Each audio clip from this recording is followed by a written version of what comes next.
This hooded monster had a terrifying ability. As long as it ate something that once belonged to the dead, it could transform into the likeness of the deceased. The transformation only lasted 2 minutes, but it was enough for grieving families to fulfill their loved ones' final wishes. Because of this, many people were willing to pay a fortune just for one last chance to see their relatives again. But what no one knew was that a horrifying conspiracy was quietly unfolding. One day, a man walked into the bar, slapped $2,000 down on the counter, and said he wanted to see his dead wife. Strangely, the owner didn't welcome him in. Instead, he angrily kicked the man out. It was as if the owner had sensed something. Afterward, the owner shut down the bar, swallowed a handful of pills, washed them down with whiskey, and recorded his own final video message. A few days later, his daughter Alice received a call from the police. Her father had died in a fire. Alice immediately flew overnight to the funeral home, but on her way, a mysterious man stopped her. He claimed to be her father's lawyer. According to him, her father had left her an inheritance. He then led Alice to the bar. The place looked old and run down. The lawyer explained that the bar had been around for over 400 years. Alice didn't think much of it. She wandered casually around the bar until she noticed a charred burn mark on the floor. It was the very spot where her father had burned to death. Following the blackened trail,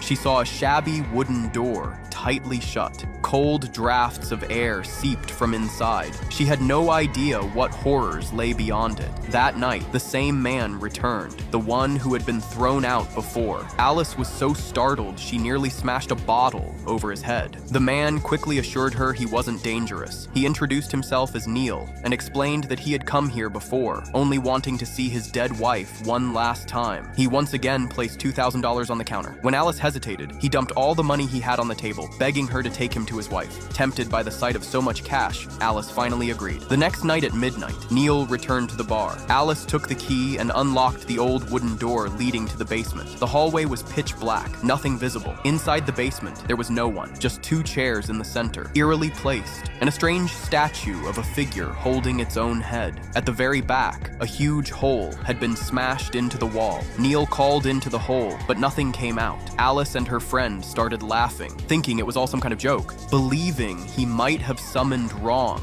Neil asked Alice to imitate him. That's when something chilling happened. A shadowy figure slowly emerged from the darkness. Alice stopped laughing immediately.